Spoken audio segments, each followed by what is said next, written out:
comes up, comes out. We don't put our hands over our mouth. You're tuned in to episode number 3. This is What's Good. I want to thank y'all for tuning in to 1 and 2. And if you haven't, go check those out so you can catch up to the episode 3 that we're on right now. Now, what we're going to be doing is we're going to check out the Breath and Poetry Collective, that the slam, the poetry that happens every Tuesday down at Rouge. We're going to sit down with Ahmed Nomadic, check out a little bit of him from the slam team that went up to Toronto and placed first out of 20 teams, including Edmonton. So I want to take you on that journey, let you introduce you to a couple of poets. They've had some couple of guest poets that have come through in the past weeks. So let you see some of that stuff as well, and just get into some goodness. So Edmonton, y'all, you're in tune to episode number 3. It's What's Good. So, I think I initially wrote it just to explain to my mother what it is I do for a living. Ladies and gentlemen, I am a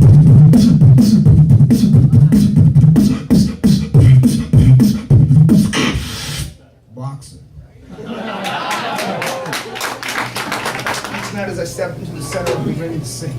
And I know I gotta hit him with a left and a right.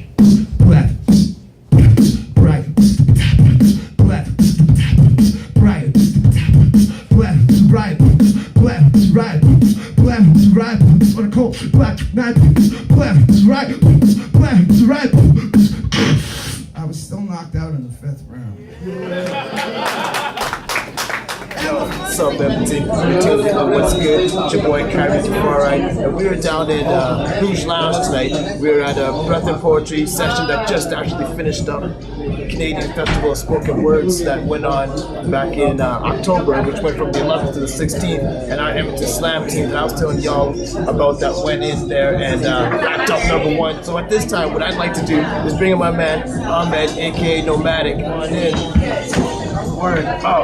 So I want to first off congratulate you. Placing number 1. Thank you very much. Second year out there. The year before you guys placed 5th. This year you guys stepped up and placed number 1. Correct. How was that live feeling overall for all of you and you as individually? It was wonderful. It was amazing to go back this year with Mary and Colin and Matt, Colin and Liam. And just do amazing because we didn't expect that. It was heartwarming. We went in, we won on the 3rd round. Before we even went into the 4th round, we already had the lead and it was gone. So episode number 3, 3rd round. We surprised them and it was amazing. That feeling is still, like I have the trophy at home. I'm sorry I don't have it right now. It's a microphone. And that feeling that I set it at home and being the first Somali to ever take that in Canada, it's like it's a warming feeling. And Edmonton placed me on the map. If I wasn't in Edmonton, I wouldn't be doing it. City of Champions, that's for sure. Word. Wake up in the morning until my pants and paper brain.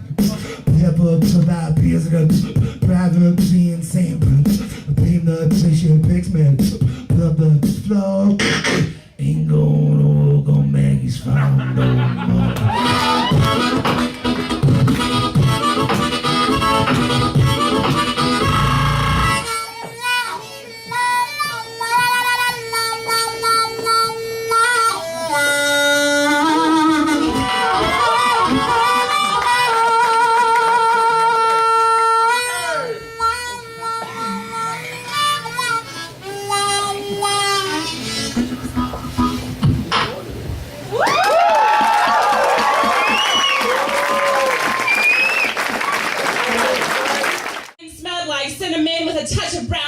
Condensed milk, you know, the type you dip your finger in. And he was kissing on me and I closed my eyes and my thoughts went to the kitchen and I thought, damn, if I could just put this boy in a baking pan because his tongue was the best test tasting that I've ever done, causing an explosion of flavor in my mouth. You see, his lips were seasoned for several days and left in the fridge.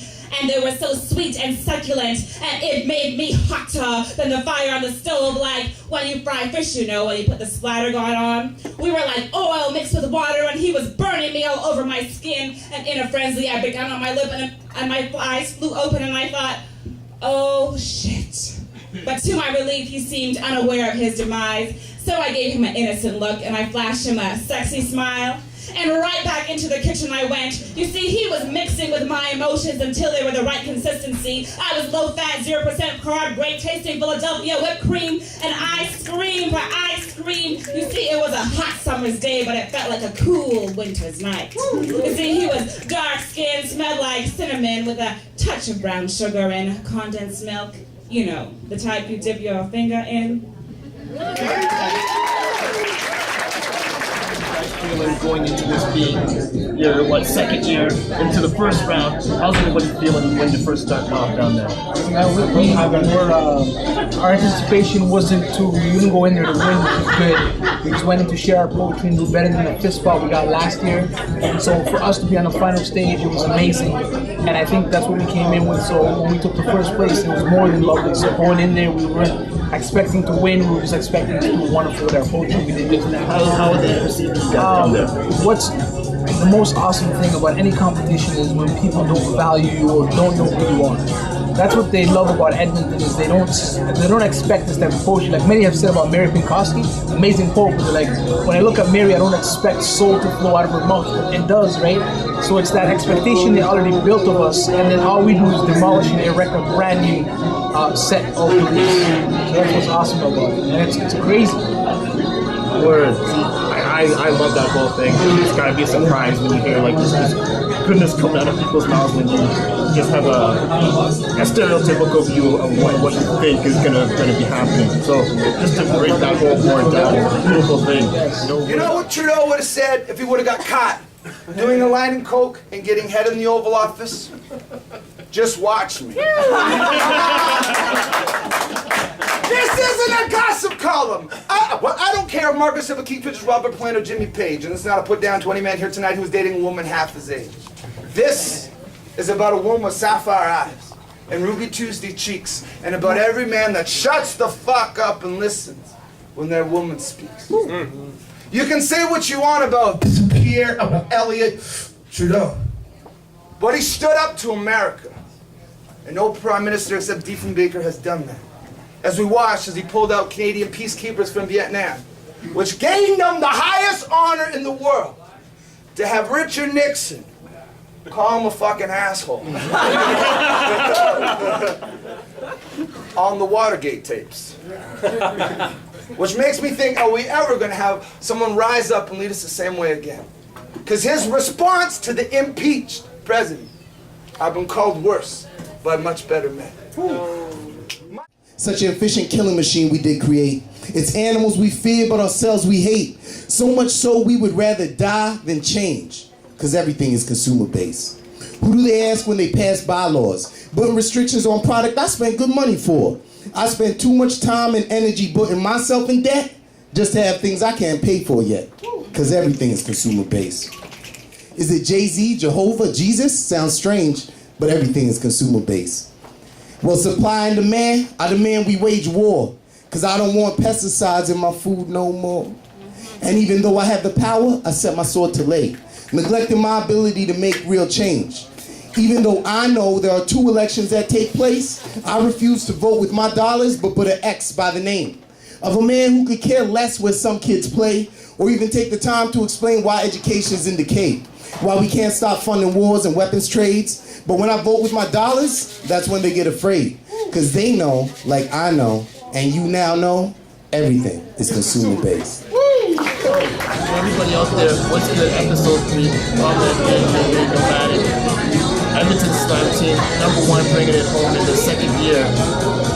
Unbelievable as we do and go out on what's good. No doubt. Alright, wicked. First of all, I'd like to say shout out to Locution Revolution. Good work. Keep this stuff up. You know, great blood. I was born in Africa. I was fed Africa. Then I was torn from Africa because parents were fed out with Africa, so we fled Africa. Landed in a land far from Africa, and we have long since forgotten that we are not from Africa.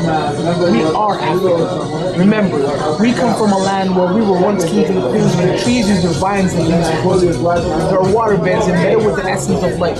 And while the heavy-eyed count sheep, the dormant souls of our ancestors resting in the Atlantic are carried on riverbeds back home. And they say that imitation is the greatest form of flattery. then would it not be vain to take our customs back since we put the heart in artery? There is no reason for you to go searching for my history in hidden caves with baked clay very decoy. It's visible on my face, the way I carry myself, the proverbs of my people, the scarification of the forehead of Sudanese tribes, the shapes of women's bodies that mimic all the geographical differences of Africa, and the colorful cloth like a rainbow bending backwards to tie the beauty together. I swear God must have etched my being into its core because my soul is drawn to Africa, and I wait for days I can sit back and overdose on Africa. Many fall into the traps of asking me if I am from Africa. I say, hush, I am African. Don't tell me what you read because I am a manuscript written in African, so read my lips and my body language. And if you are ever confused, ask for translation, because I don't understand how you might misinterpret bare feet kissing ground with barbaric. Past my oral tradition is a mere clicking of tongue. Where I am from, wisdom drips from the beards of the elders and knowledge rests between their lips, ready to create revolutions. And their philosophies are always willing to back them up. Where I am from, tribes are family, neighbors are relatives. Africa is within us and with us. Therefore, I am 54 nations in one, and my mother is known as the cradle of life. I am not from Africa. I am African. At Pacific Central, my feet shuffle to an instrumental past the 24-hour Tim Horton. And I'm thinking about NWA and some of those things Eazy-E used to say while listening to Jelly Roll Mars.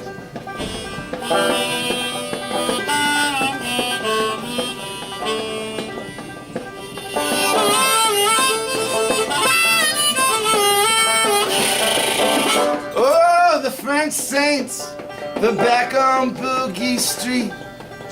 Me, I return to the scene of the shoot.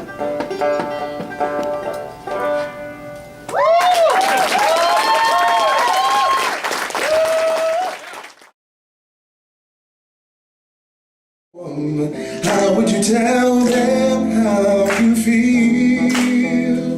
Would you start with hello? I'd like to get to know and show you what's in my heart. Would you try and say hi? I'd like to take you out sometime. All I need is a start. Have you ever loved someone from afar and they didn't even know who you are? Have you ever loved someone so long, those feelings, they just get stronger?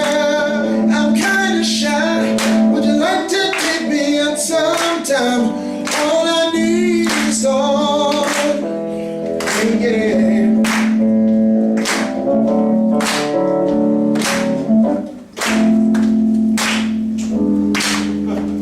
Thank you very much for talking to